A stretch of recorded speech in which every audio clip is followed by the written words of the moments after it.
Estamos en el siglo II de la era cristiana.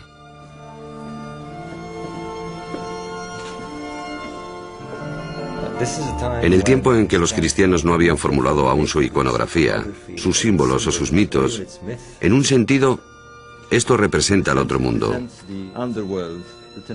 Las regiones tenebrosas donde los iniciados contactaban con las divinidades. Es la luz que penetra en la oscuridad, buscando un camino a la vida futura. Los portales de la inmortalidad a través de la muerte. Y así, los iniciados llegaban aquí en total oscuridad, quizás sin antorchas, a impregnarse del espíritu del lugar. Simbolizaban el tránsito de la vida a la muerte y a la resurrección.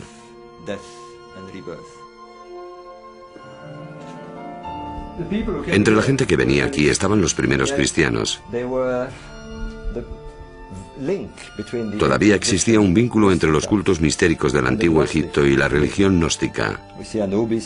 Y vemos a los cristianos practicando los rituales de los egipcios.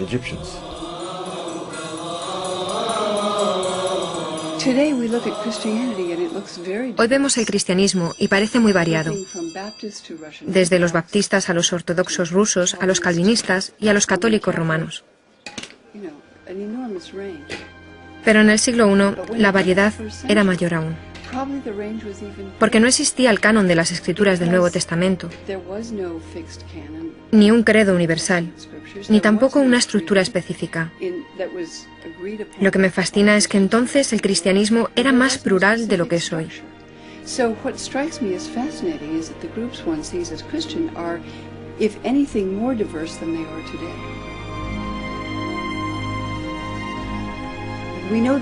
Sabemos que hubo muchos evangelios que los seguidores de Jesús leyeron, escribieron, veneraron, y también muchas otras obras, cartas, epístolas, poemas, himnos.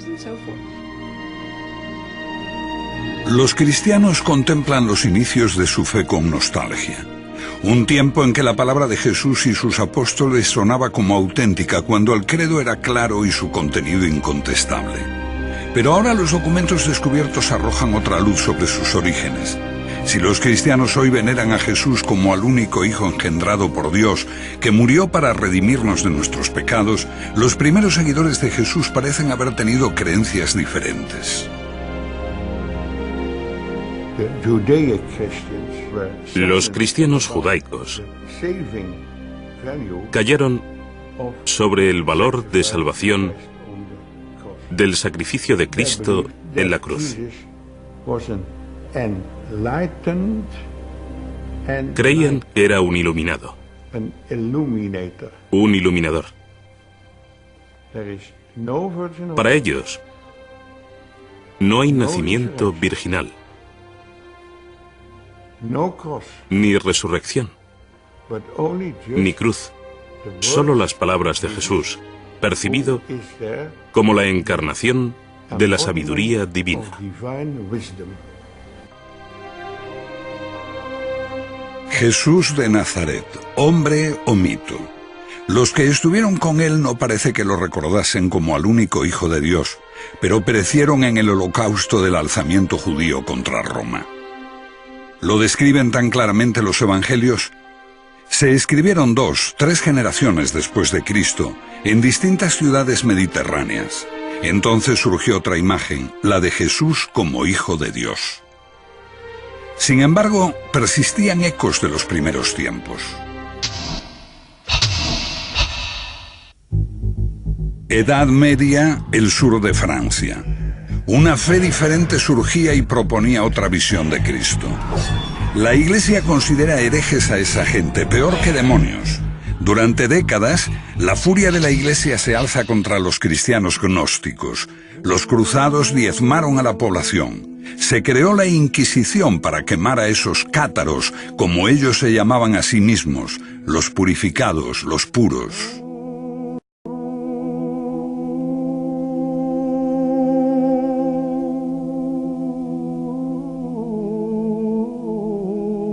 Después de muchos siglos, la gente empieza a recordar a esos cátaros y visita los lugares donde fueron martirizados. Los cátaros no fueron precursores de la Reforma. No eran una herejía de la fe católica. La suya fue una fe diferente y se remonta a los primeros tiempos del cristianismo, o incluso antes, cuando la gente veía el mundo como un reino de sombras, de espaldas a la realidad, a la verdad auténtica.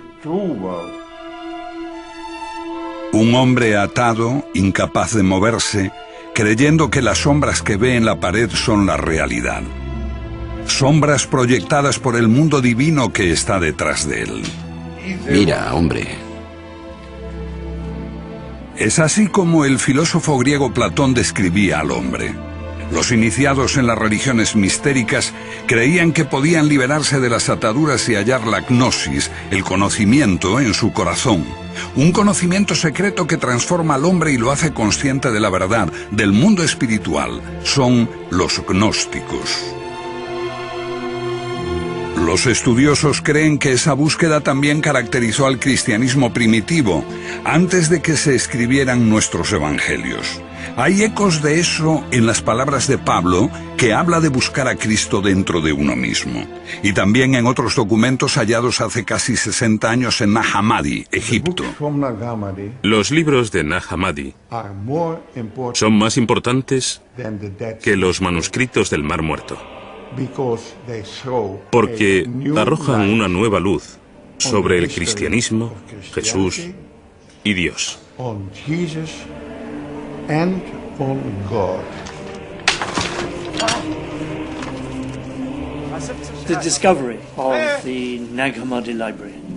El descubrimiento de Nag Hammadi supone un cambio radical en nuestra idea del cristianismo primitivo.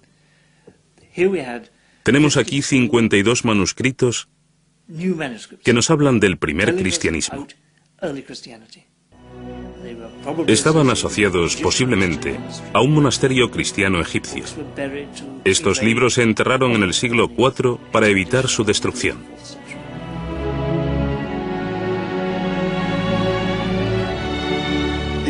Nos dan abundante información. Es asombroso que los cristianos no se precipitasen a leer el Evangelio de Tomás y todos esos textos maravillosos. Me parece que eso demuestra el poder de la Iglesia romana, que los dejó a un lado y aún los considera heréticos y peligrosos. Y por supuesto lo son. Son peligrosos para la Iglesia literalista porque ponen en cuestión su interpretación.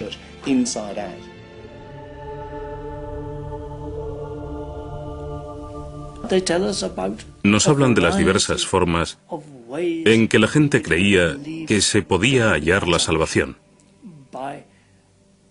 Por la contemplación, por la expansión de la chispa divina que hay en nosotros, comunicándose con Dios, buscando en nuestra propia alma una búsqueda individual de lo divino, sin la ayuda de sacerdotes u obispos. Suena atractivo. El gnosticismo es atractivo, sobre todo para la mente moderna, porque promueve una religión para el individuo, no para la Iglesia. Creo que es lo que los humanos han buscado siempre, hallar la divinidad por sí mismos.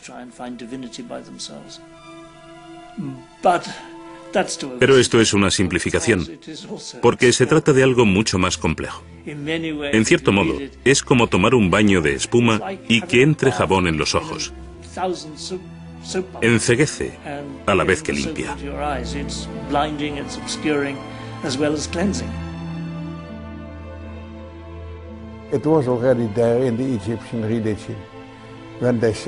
Ya en la religión egipcia, se decía que el hombre después de la muerte se convertía en Osiris, se integraba en Dios.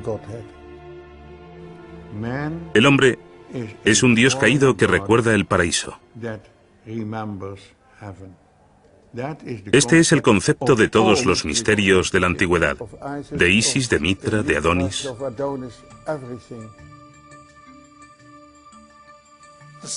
El punto central del gnosticismo es que todos nacemos con una chispa divina dentro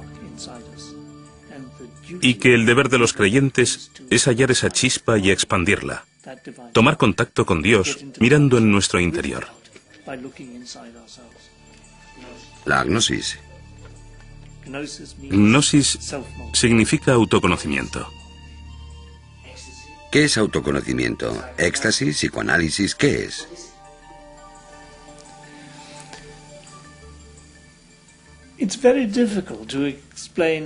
Es muy difícil explicar qué es el autoconocimiento y cómo se obtiene. No es como el psicoanálisis. No es una exploración intelectual del alma ni el éxtasis. Es la contemplación de uno mismo. A veces con la ayuda de un líder. Es la quietud, una sincera búsqueda individual.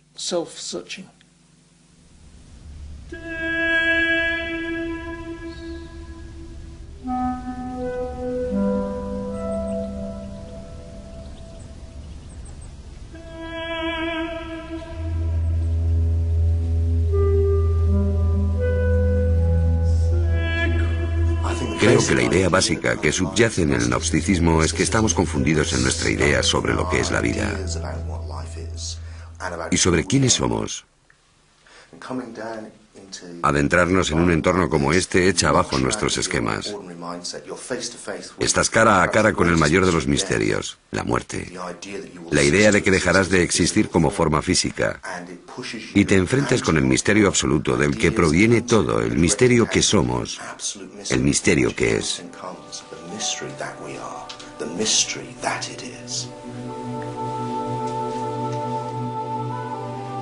Pero ¿por qué buscarlo en la oscuridad de estos corredores?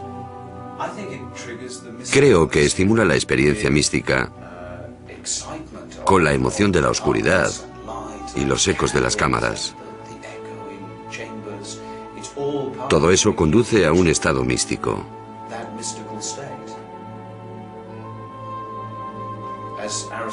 Como decía Aristóteles sobre los misterios, no vas allí a aprender, sino a experimentar.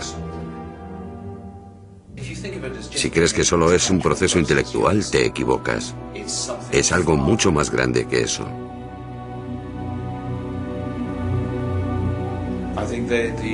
Creo que los antiguos habían comprendido que puedes aprender mucho, pero no tener un real conocimiento de ti mismo.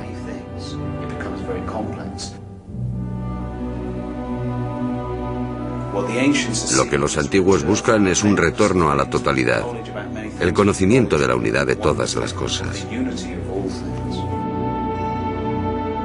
Durante más de 2000 años la gnosis fue reprimida.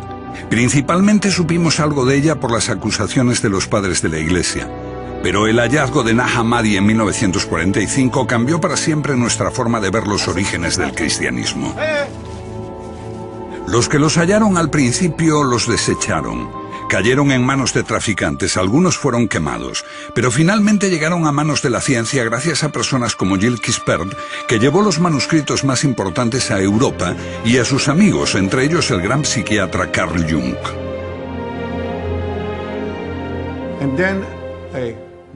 Entonces me fui a Egipto, a El Cairo. Y en esta sala negocié con el director de esta institución y descubrí que esos códices no serían publicados si este Códex de Jung no volvía al Museo Copto de El Cairo. Ahora acumulan polvo en una pequeña sala, abiertos quizá una vez cada 10 años y solo en presencia de un funcionario del museo, la policía secreta y un juez.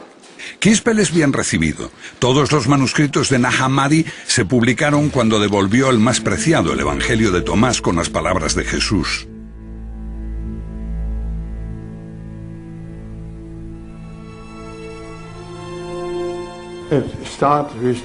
Empezó diciendo: estas son las palabras que Jesús dijo y que Dídimo Judas Tomás escribió.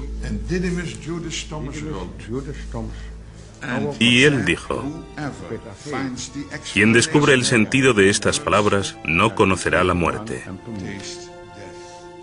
¿Quién es Dídimo Tomás? Dídimo Judas Tomás significa Judas el mellizo o el gemelo. Fue uno de los hermanos de Jesús. La tradición de la Iglesia posterior transformó a Tomás en el apóstol que no creía que Jesús había resucitado. El escéptico Tomás fue el discípulo más fiel de su maestro. ¿Fue quien entendió mejor a su hermano? Según el Evangelio de Tomás, sí. Se dio por sentado que no era el hermano gemelo de Jesús en sentido literal, sino más bien que quien lea este Evangelio puede llegar a reconocerse como gemelo de Jesús.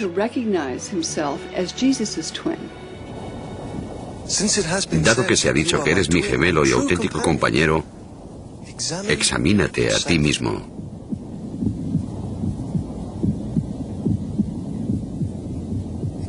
Examinarse a uno mismo. Así puedes comprender quién eres.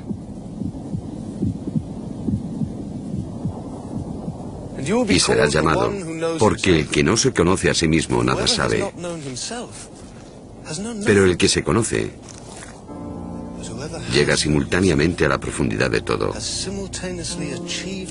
Lo que tienes dentro te salvará. You have within you will save you if you bring it forth from yourselves. Creo que Tomás se interpreta simbólicamente, que todo el que viene a ver a Jesús viene a verse a sí mismo como el gemelo de Jesús, el que es creado a imagen de Dios, como Él lo fue. ¿Qué dice el Evangelio de Tomás? Bueno, el Evangelio de Tomás es una colección de dichos que prometen revelar algo. Lo que el oído no puede oír, lo que el ojo no puede ver, lo que ninguna mano ha tocado y lo que nunca se le ocurrió a ninguna mente humana. Bueno, eso eres tú. Tú eres lo que no puedes oír ni ver, tu esencia, el conocimiento mismo. Y creo que esta es la clave si quieres entender qué es el cristianismo y qué es el paganismo. Un viaje de autoconocimiento. Este era el gran precepto que el dios Apolo dio a los paganos en el oráculo de Delfos. Buscar la gnosis, el autoconocimiento, conocerse a uno mismo. Y lo mismo sucede con los cristianos. Lo que busca es la parte de ti que no puede morir. No es que se te vaya a dar algo que no tengas ya, es descubrir que ya eres inmortal. Porque tu esencia no es el cuerpo. Si descubres lo que realmente eres, descubres lo divino. Descubres a Dios dentro de ti. Parece ser un cuerpo, pero eres conciencia. Y esa conciencia da testimonio del nacimiento, de la muerte, porque todos los gnósticos, incluidos los gnósticos cristianos, creían en la reencarnación, y este proceso era un poco como despertar e irse a dormir.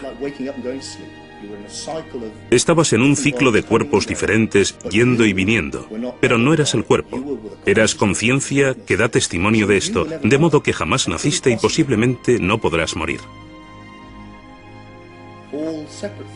Todas las cosas separadas son expresión de una misma cosa. Así, todos los seres humanos son imágenes. Ellos usan la palabra eidolon, de un demonio o espíritu. ¿Un reflejo de lo divino? No tanto un reflejo, sino la forma en que lo divino se hace consciente de sí mismo. Para el Padre, ellos emplean el término la deslumbrante oscuridad. ¿Te imaginas la luz sin nada que reflejar? Es lo oscuro. Entonces, la luz en sí misma es oscura. Y usan el término brillante oscuridad. Potencialidad pura, solo luz. Solo conciencia, sin nada de lo que ser conscientes. Cuando eso crea algo por sí mismo para ser consciente, o como la luz, algo para reflejar, el universo cobra existencia. Esta conciencia de Dios se expresa a sí misma en todos los seres. Así que todos nosotros somos imágenes o eidolons de la conciencia universal que es todo, que es Dios. El mito cristiano tal como lo conocemos marca un profundo abismo entre el hombre y Dios. Dios es Dios, nosotros simples mortales. El Evangelio de Tomás tiene un mensaje muy distinto. Habla de Jesús como el Hijo de Dios y habla de los otros humanos, como de los niños de Dios que no son conscientes de haber sido creados a imagen de Dios. La luz divina que se creó antes de que el universo se creara, cuando Dios dijo, hágase la luz, la humanidad fue hecha imagen de esa luz. Y en el Evangelio de Tomás, Jesús habla como una voz desde la luz. Yo soy la luz que está por encima de todo. Yo soy el todo.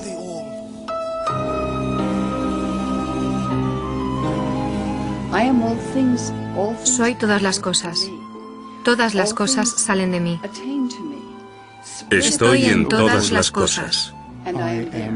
Rompe un trozo de madera y estoy allí. Levanta la piedra y me encontrarás.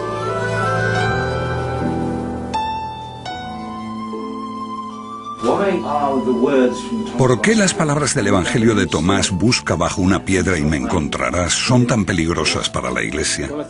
Porque es panteísmo. Sugiere que la divinidad está en todas partes y en todas las cosas.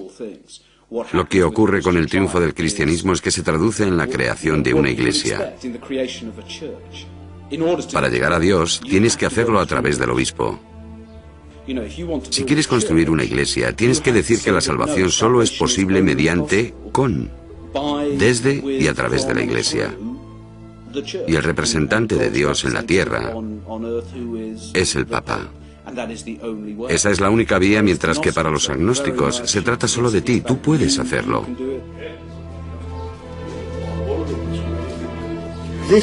Esa fue la revelación de la gnosis, que tu esencia es inmortal. No tenías que ganártelo siendo un buen chico, obedeciendo las normas. Por eso los gnósticos son bastante anarquistas, son librepensadores, libertinos, no obedecen reglas. Y por supuesto, su gran héroe Jesús es descrito en sus relatos como un libertino que se relaciona con prostitutas y gente poco respetable. Él rompe las normas, no respeta el sábado y ataca a las autoridades religiosas. Es un clásico carácter gnóstico. Ellos eran así. Porque para ellos no hay que obedecer las reglas. Para ellos se trata de descubrirse a sí mismos, lo que eres de verdad. En el Evangelio de Tomás el mensaje es más importante que el mensajero. Es anterior a los 4 evangelios, como ocurre con un hombre considerado como fundador de la fe cristiana, pero que se empieza a ver con una luz diferente, Pablo. Pablo es gnóstico, habla del Cristo interior. Habla de la inmortalidad, como las escuelas mistéricas, porque Pablo existe antes de la historia literal. Pablo es un personaje totalmente malinterpretado en la historia. En tiempos de Pablo, digamos, no hay división entre gnosticismo y literalismo, porque el literalismo no se había desarrollado aún. 2 generaciones después, los evangelios de la Biblia hablan en detalle de la vida de Jesús. El mensajero se hace más importante que el mensaje, y Jesús pasa a ser literalmente el Hijo de Dios. Pero antes de eso, Pablo, a pesar de posteriores adaptaciones e inserciones, nos habla todavía de Jesús como de un misterio, una metáfora, una voz interior.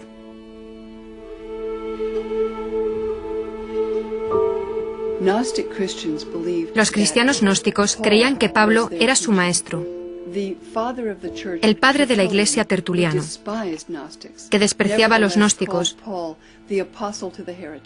Llamaba a Pablo el apóstol de los herejes, porque los herejes, pensaban, amaban a Pablo, citan a Pablo, apoyan a Pablo, porque su enseñanza es muy misteriosa y a veces muy profunda. Si es así, el pensamiento de Pablo coincide con la mayor parte de las ideas elaboradas aquí. Quizá la ciudad más grande de la antigüedad, en la encrucijada de Asia, África y Europa, la ciudad de Alejandría. Alejandría en ese tiempo, la segunda ciudad del occidente. Allí se originó el gnosticismo.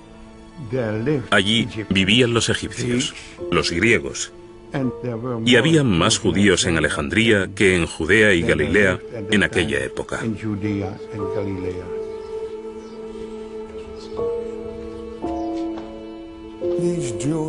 Esos judíos vivían en el exilio, pero habían encontrado un Dios desconocido en sus corazones. Al mismo tiempo, no podían encontrar a ese mismo Dios en el mundo, porque el mundo estaba lleno de mal y sufrimiento. Por lo tanto, resolvieron que este mundo había sido creado por un Dios menor, Jehová, su deidad tribal. Este es el Dios del Viejo Testamento, del ojo por ojo y diente por diente, un Dios celoso. Todas esas historias parecen girar en torno a un profundo descontento con el mundo, porque fue creado un Dios inferior. ¿Cómo podía un Dios perfecto haber creado este desastre? Entonces, lo que dicen reiteradamente es que este mundo es un error. Fue creado por la hija pequeña del verdadero Dios. La joven Sofía se enamoró locamente de su padre. Y frustrada por este amor ilícito, se autocreó, se autofecundó y engendró un hijo y abortó. Y este aborto deforme, con cara de león, era Yeldebaoth, el rey del caos.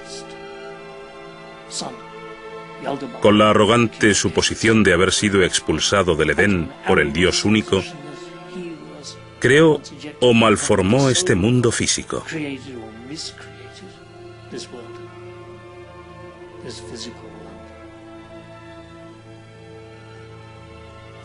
Entonces, este mundo es el fruto de una pasión ilícita y fue creado por Yeldebaoth, al que los judíos veneraban como el auténtico Dios.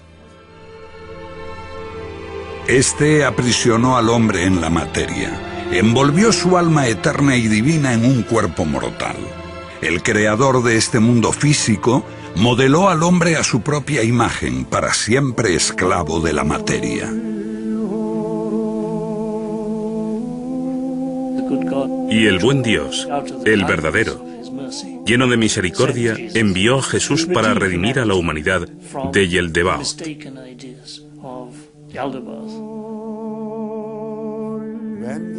Cuando esos judíos de Alejandría se hicieron cristianos, Jesús apeló a lo más profundo de ellos y dijo: quien se conoce a sí mismo conoce a Dios.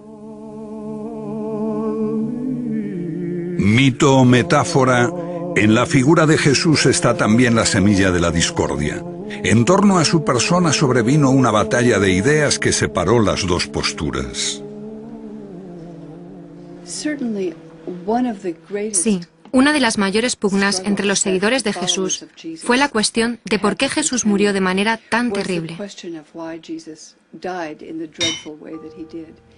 Para las comunidades ortodoxas, la única forma de encontrarle un sentido religioso era interpretarlo como un sacrificio redentor. Pero este sacrificio redentor solo tenía sentido si todos necesitábamos redimirnos del pecado. Así, los cristianos desarrollaron la idea de que teníamos que haber pecado terriblemente, sin posible redención.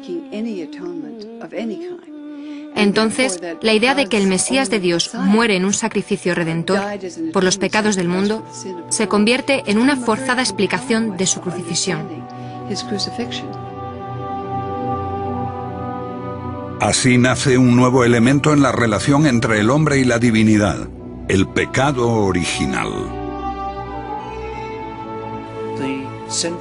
El elemento central del mensaje cristiano, su fuerza, reside en la culpa, que Dios está mirando, sabiendo no solo todo lo que hacemos, sino también todo lo que pensamos. Creo que el cristianismo es bastante excepcional en el sentido de que Dios lo ve todo y castiga a los creyentes por sus malos pensamientos Por los pecados de la mente. El pecado y la culpa crearon un credo en el que predomina el miedo a Dios y al infierno, siempre presente en las prédicas de los sacerdotes. No es una idea que compartieran los gnósticos. La palabra pecador no figura en su diccionario. El Evangelio de Tomás no habla mucho de la discontinuidad entre Dios y nosotros mismos, sino de humanos creados a su imagen divina y, por tanto, con una especie de conexión, de afinidad con lo divino. El hombre es un Dios caído que recuerda el paraíso. Ese es el concepto de todos los misterios de la antigüedad y también de la gnosis. No hay espacio para el pecado.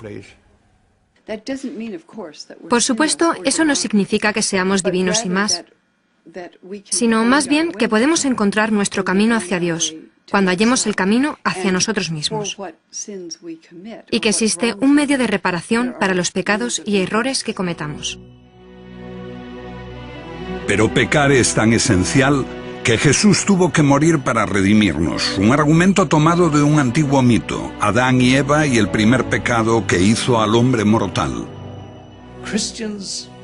Los cristianos pusieron más énfasis en el pecado de Eva que los judíos. Antes del cristianismo ortodoxo, el pecado no era una cuestión central. Los maestros judíos, paganos, gnósticos coincidían en que tenemos la capacidad de seguir o de desobedecer a Dios. Tenemos buenos y malos impulsos. Se entendía que esta era la condición humana.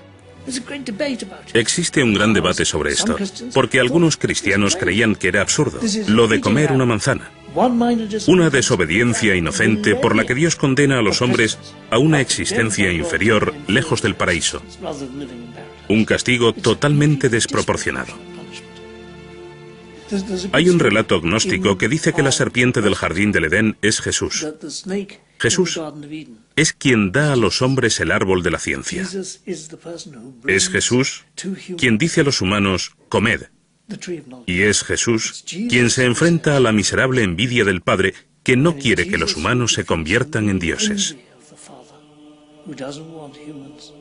El Creador envidia la belleza de su creación y no quiere que los humanos alcancen el conocimiento, porque, como dice el Génesis, cuando comes del árbol del conocimiento, eres como Dios.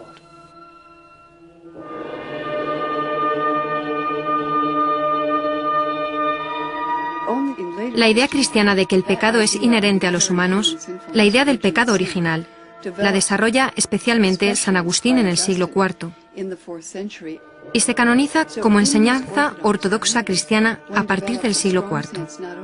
Esas comunidades ortodoxas desarrollan no solo un fuerte sentido de la distancia entre el hombre y Dios, sino que hay una condición pecaminosa en el hombre, innata e irredimible, aparte de que la muerte de Cristo se entiende como sacrificio. Así, el cristianismo convencional, el cristianismo canónico, que se desarrolla en el siglo II, fue muy debatido. Algunos cristianos, por ejemplo, creían que Jesús era una figura divina y opinaban que era impropio que hubiese sufrido en la cruz.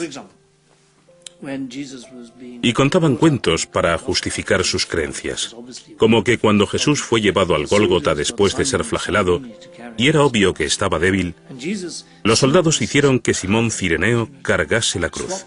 Y entonces Jesús, viendo la oportunidad perfecta, se intercambió con Simón. Simón cogió el aspecto de Jesús y fue crucificado. Mientras Jesús se escabulló en la multitud, subió al cielo y revoloteó sobre la cruz, riéndose del éxito de su engaño. O riendo como ríe Buda, sonriendo pasivamente, por la calma y la paz de quien nos ha iluminado, dándonos su conocimiento. Jesús, un iluminador, la voz, el símbolo de lo divino. Un gnóstico veía a Jesús como al hombre que recibió la iluminación con el bautismo, cuando se transforma como Buda en aquel que conoce, el Cristo. Los cristianos ortodoxos creen que si Jesús era divino, era el Hijo de Dios, su único Hijo, y también tenía que haber nacido divino, algo que los gnósticos consideran pueril. La ruptura queda clara con el último evangelio, el de Juan.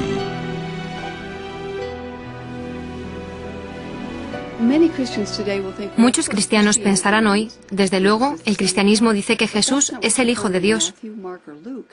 Pero esto no es lo que vemos en Mateo, Marcos o Lucas. Encuentras que Jesús es el Mesías de Dios, el que enseña el camino de la rectitud. Se podía ser un judío muy devoto y seguir a Jesús en eso. Pero con el Evangelio de Juan, la afirmación de que Jesús es Hijo de Dios, y más aún, su único Hijo, es una afirmación radical que no veo mencionada por los ortodoxos antes del año 160 más o menos. Pero esta idea se convierte en la lente a través de la cual los cristianos leen los evangelios.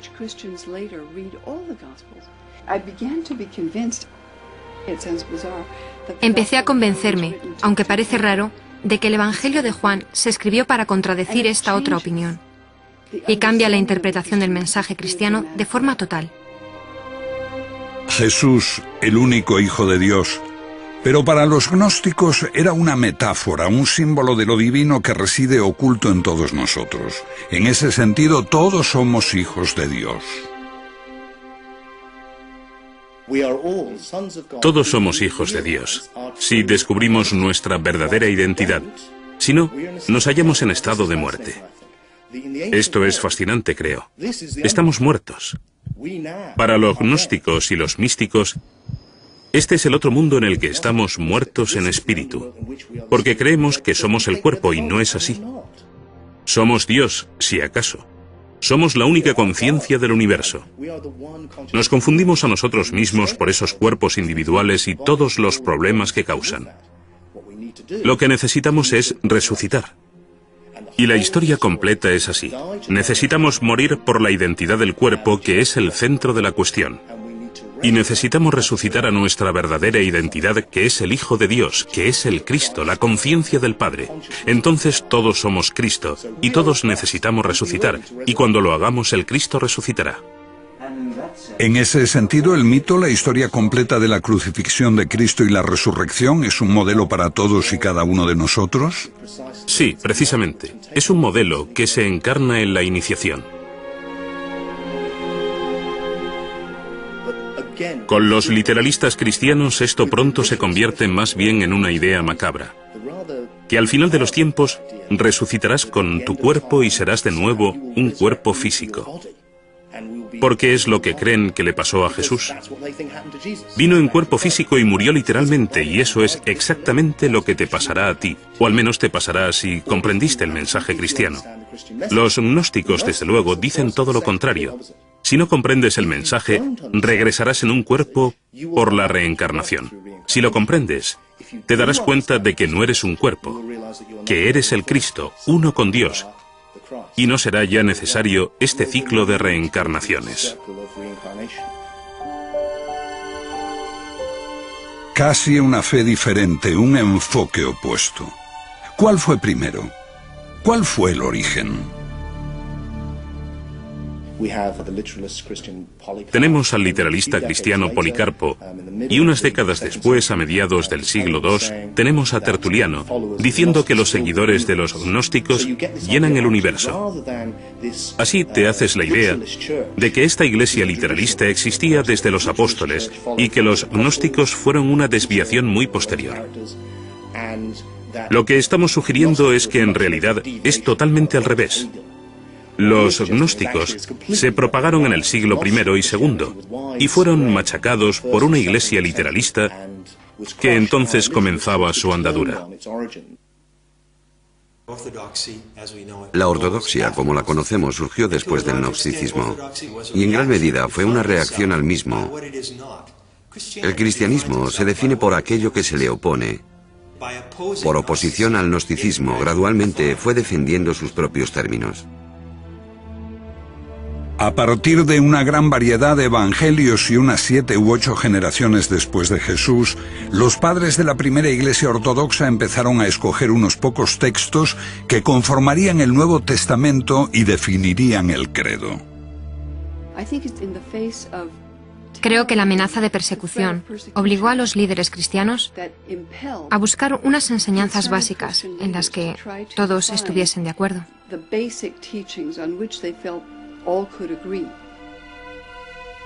En esta selección, las opiniones gnósticas eran demasiado complejas y fueron desestimadas. Una de las grandes bazas del cristianismo es la simplicidad con que se transmite el mensaje. Decir que Jesús es el Hijo de Dios. Jesús vino a salvarnos por nuestros pecados. Jesús murió por nosotros, sabiendo que estas insignificancias son el pase que da entrada a la Iglesia cristiana. El cristianismo se convirtió, diría yo, en una religión para tontos. Una forma simplificada del mensaje cristiano, que se podía entender en África, en Italia y en el mundo entero.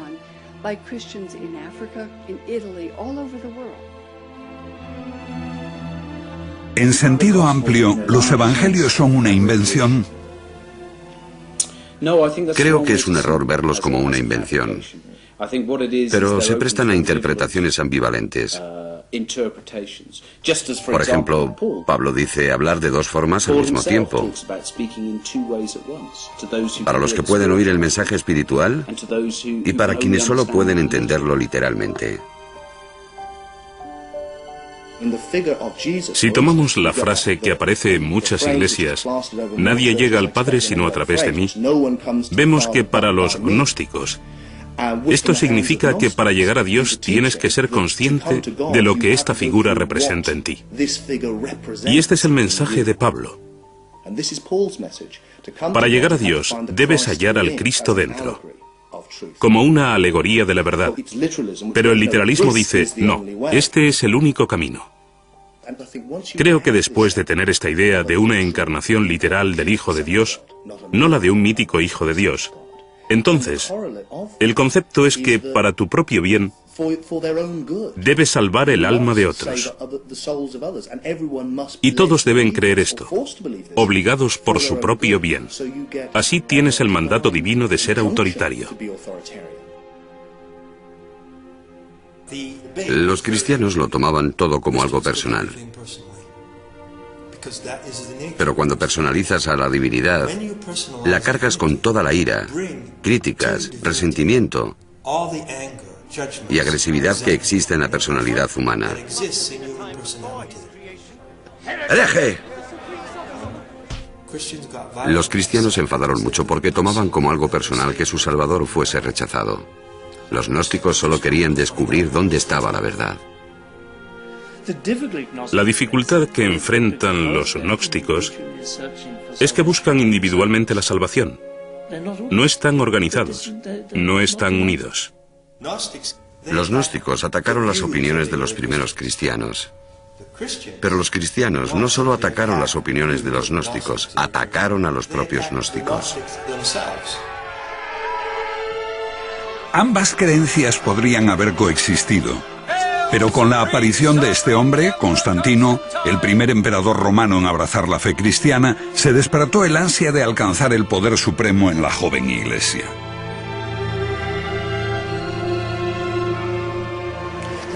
La historia dice que Constantino tuvo una visión, un sueño, donde veía la señal de la cruz en el cielo, y se convenció de que si se hacía cristiano y utilizaba este emblema, ganaría la batalla contra su rival pagano. Fue aquí, en el puente Milvio, donde tuvo lugar una gran batalla que colocó al cristianismo en su triunfante camino al éxito.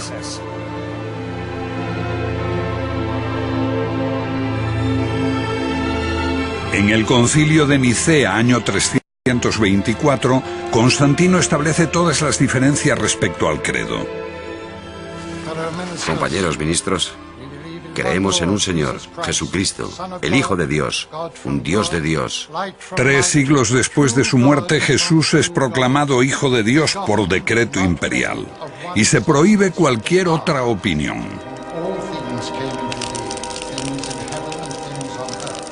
When Christianity allies with the state to create a religious monopoly, that's when Christianity becomes... Cuando el cristianismo se alía con el Estado para crear una religión oficial, es cuando se vuelve algo radicalmente diferente, triunfante, exitoso. Pero al haberse aliado con el Estado empieza a cometer los mismos crímenes que había denunciado en sus primeros 300 años de existencia. Persigue, mata por la religión. Se transforma en una institución jerárquica, opresiva, necesariamente conservadora.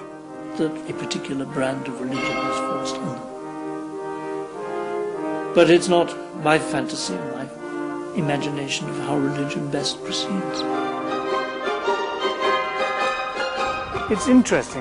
Es interesante Constantino. Cuando Constantino se convierte, uno de sus primeros actos es hacerle a las iglesias de Roma grandes regalos de plata y oro. 12 estatuas de tamaño natural de los apóstoles y 2 estatuas de plata de Jesús en tamaño natural.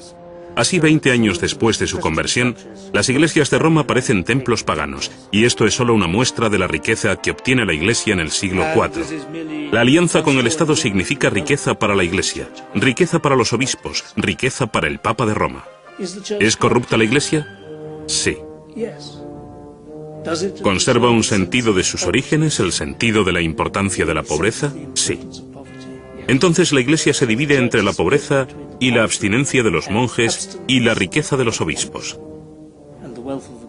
Pero aún así, los obispos conservan un sentido de recuerdo de la caridad, de la virtud, lo mejor de ellos. Esto siempre desgarra, hay siempre esta tensión interior. Jesús jamás fundó una iglesia. No dejó instrucciones para una iglesia. Es una invención posterior, diseñada para reforzar el poder de la Iglesia católica.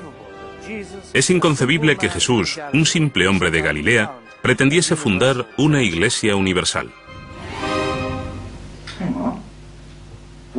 ¿Piensa que Jesús dio alguna autoridad a Pedro?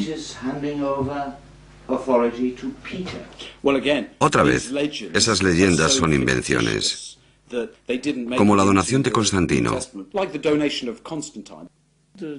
La donación de Constantino es una farsa. Había un documento que la Iglesia en la Edad Media afirmaba que era un contrato escrito por Constantino en su lecho de muerte. Aquí os doy el imperio para que lo custodiéis. Entonces, cuando este se reveló como una falsificación, se inició la Reforma Protestante. De algún modo, todo lo que hemos hecho es escuchar a los perdedores. Fueron destruidos en el siglo IV. Hemos retrocedido y dijimos, solo porque perdieron esa batalla, solo porque la Iglesia romana, con sus ideas de un Jesús histórico y una religión literalista, tomó el mando, no quiere decir que su versión de los hechos sea la verdadera. ¿Qué le pasó a los perdedores? Fueron erradicados. Todos los que conociesen la otra historia, gnósticos y paganos, fueron expulsados del imperio. Los templos se derribaron, los filósofos fueron asesinados, los libros prohibidos y quemados. Si el cristianismo era la religión favorita de Dios, entonces uno podía pensar que al triunfar se hubiera entrado en la Edad de Oro. Todo lo contrario, se entró en un tiempo de oscuridad, en el que la gente incluso olvidó cómo hacer casas de ladrillos. Y hubo que esperar hasta el Renacimiento, cuando esos instruidos paganos regresaron a Italia, a Florencia. Los libros de Platón, que habían estado prohibidos durante 1000 años, volvieron como la hermética y de pronto Botticelli empezó a pintar cuadros de dioses paganos. Lo llamamos el renacimiento de la cultura occidental, porque ésta vuelve a ocupar el lugar que tenía antes del triunfo del cristianismo. La creencia en la historia de Jesús era originalmente solo el primer paso en la espiritualidad cristiana, el misterio exterior. El significado debía explicarlo un maestro iluminado cuando se estuviese maduro espiritualmente, una comprensión mística de Dios más allá del simple dogma. Aunque había muchos grandes grandes místicos cristianos en los últimos siglos que intuitivamente vieron este nivel simbólico más profundo. Como cultura hemos conservado solo los misterios exteriores. Creo que conservamos la forma, pero hemos perdido el significado. Mientras las iglesias se vacían, la gente busca por todas partes. A veces tan lejos como el otro extremo del mundo, sin darse cuenta de que una antigua tradición que buscaba lo mismo yace en lo profundo de nuestro pasado.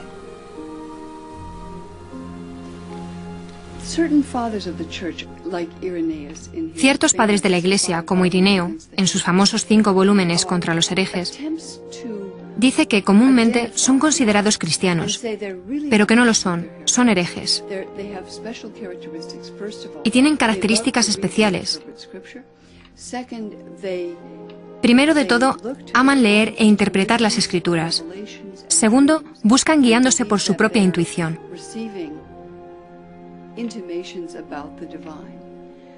Tercero, están investigando constantemente, siempre abiertos a nuevas exploraciones.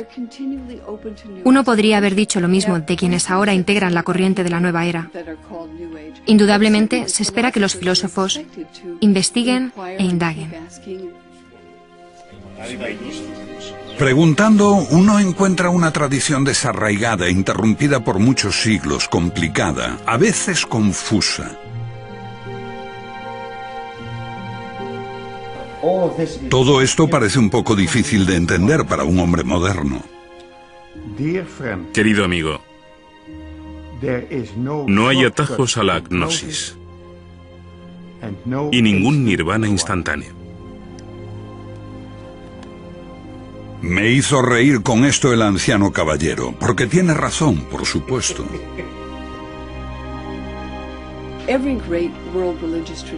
Toda gran tradición religiosa mundial, ya sea el hinduismo, el budismo, el islamismo, el judaísmo, tienen las enseñanzas para todos. La enseñanza esotérica, que se supone siguen todos sus fieles. Y también una enseñanza esotérica o mística. La única que no lo tiene es el cristianismo occidental. Creo que es lamentable que haya sido considerado herético ese camino que mucha gente busca para su propia integridad y desarrollo.